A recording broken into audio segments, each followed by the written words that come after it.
Hello guys, welcome to Economic Success. Today our topic is consumer equilibrium and we will discuss utility approach. So let's start. Before starting a lesson, we will discuss about some definition. First one is consumer. Consumer is a person who consume goods and services to satisfy his wants. Consumer एक वो person होता है जो goods and services को consume करता है, ग्रहण करता है. कंज्यूमर मार्केट का किंग होता है. क्यों?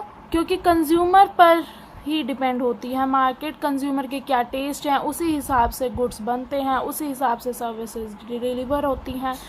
अगर कंज्यूमर नाराज़ हो जाएगा तो मार्केट डाउन हो जाएगी. इसका मतलब कि डिमांड होगी नहीं, सप्लाई ज़्यादा हो जाएगी, लॉसेस होने लग जाएंगे. नेक्स्ट डेफिनेशन है equilibrium. It is defined as a state of rest. ये क्या है? एक ऐसी जगह जहाँ पे रुक जाना, मतलब रेस्ट होना. That is where there is a no tendency to change. ऐसी जगह जहाँ पर आगे कोई चेंज होने का कोई चारा नहीं है. और it is defined as a state of balance where the two forces meet. ऐसी स्टेट है बैलेंस की, बैलेंस हो जाता है जहाँ पर किसका? दो फोर्सेस का. दो फोर्सेस क्या होगी? Demand and supply. वो होता है इक्विलिब्रियम. नेक्स्ट है consumer equilibrium. It is a condition where consumer maximise his level of satisfaction subject to the budget concentrate. ये एक वो कंडीशन है जहाँ पे कंज्यूमर अपनी सेटिस्फेक्शन को मैक्सिमाइज कर लेता है अपनी पॉकेट के हिसाब से, अपनी बजट को देखकर. That is price of a good and the income of a consumer. उसके पास 20 रुपये हैं पॉकेट में, तो वो 20 रुपये की चीज़ पर लेकर सेटिस्फाई हो जाएगा, उससे आगे वो नहीं बढ़ेगा. तो हम ये क्या बोलेंगे? Consumer equilibrium. अब हम कंज्यूमर इक्विलिब्रियम को यूटिलिटी अप्रोच से समझेंगे.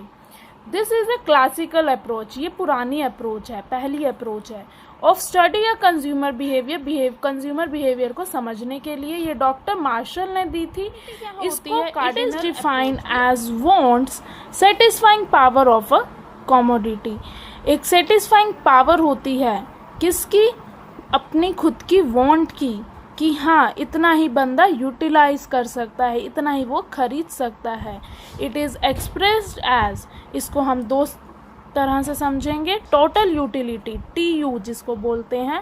It is defined as total satisfaction which a consumer derived by consuming bundle of good. जब वो बहुत सारे गुड्स को कंज्यूम करता है और उसको टोटल सेटिस्फेक्शन मिलती है तो हम उसको क्या बोलते हैं? टोटल यूटिलिटी उसने कंज्यूम कर ली.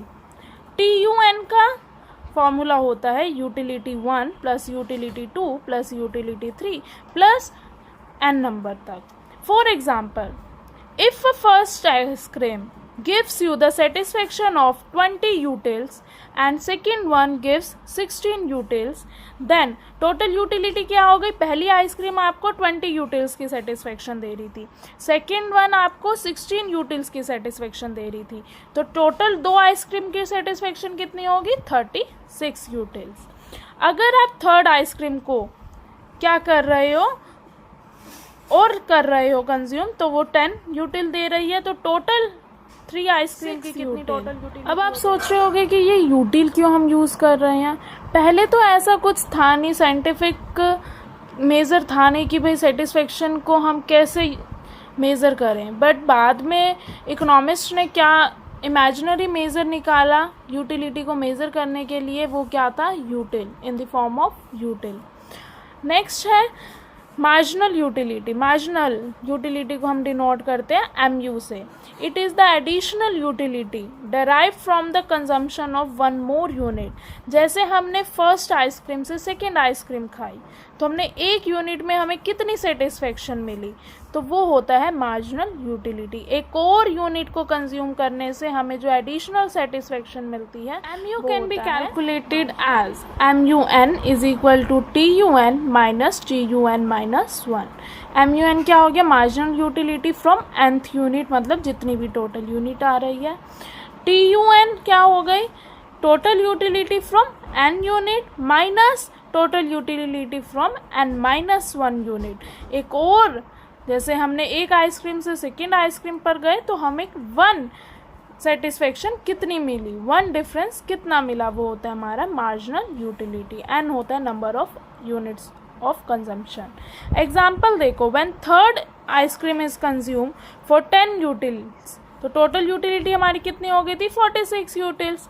जब थर्ड आइसक्रीम को कंज्यूम किया तो TU 36 से कितना आ गया 46, तो मार्जिनल यूटिलिटी कितनी हो गई डराइव 10 यूटिल्स। तो MU3 कैसे निकलेगा, TU3 minus TU2 is equal to 46 minus 36 is equal to 10 utils. इसका एक और फॉर्मूला होता है MU is equal to delta TU upon में डेल्टा Q। डेल्टा TU कैसे निकलता है, change in total utility, TUN minus TUN minus 1 divided by में delta Q, Q1 minus Q, change in number of utils, slope of TU, slope of total utility को हम marginal utility के सम से भी निकाल सकते हैं। TUN is equal to MU1 plus MU2 plus MU3 plus nth item, और TUN is equal to sigma MU, sum of MU। इसको अब हम टेबुलर एंड डायग्रामेटिक प्रेजेंटेशन से समझते हैं। क्वांटिटी 0 पे ना ही कोई TU होती है ना ही कोई MU होती है। क्वांटिटी 1 पर 30 TU पर 30 MU होगी, Q2 पर 50 TU होगी, 20 MU हो गई। थर्ड क्वांटिटी पर 60 TU 10 MU, फोर्थ पर 65 5 पर 65 0, 6 पर 60 बाय माइनस 5। अब देखो TU फर्स्ट क्वांटिटी पे कितनी थी 30 और MU कितनी थी 30, TU कितनी थी सेकेंड पर 50 और MU कितनी थी 20, TU कितनी थी 60, MU कितनी थी 10, TU again 65, MU 5, TU again 65, MU 0 and TU start falling, that is 60 and MU also start falling minus 5। तो इससे हमने क्या डराइव किया कि TU बढ़ रही है, मैक्सिमम पहुंचकर वो गिर गई, MU गिरेगी, उसके बाद वो 0 आने के बाद माइनस में चली जाएगी। रिलेशनशिप समझते हैं, व्हेन TU इंक्रीजेज, जब TU इंक्रीज हो रही है MU पॉजिटिव रहेगी, जब TU मैक्सिमम पर पहुंच जाएगी MU 0 हो जाएगी, जब TU गिरने लगेगी तो MU माइनस में हो जाएगी, नेगेटिव हो जाएगी। ओरिजिन TU का और MU का सेम रहेगा और MU can be derived by TU। MU किससे निकल सकती है TU से, ठीक है। तो MU कैसे निकल सकती है, एग्जाम में डायग्राम फ्री हैंड से भी बना सकते हो। TU increases, MU always positive, TU reach at its maximum, MU becomes 0, TU start falling, MU becomes negative। I hope आपको समझ आया होगा। Thank you.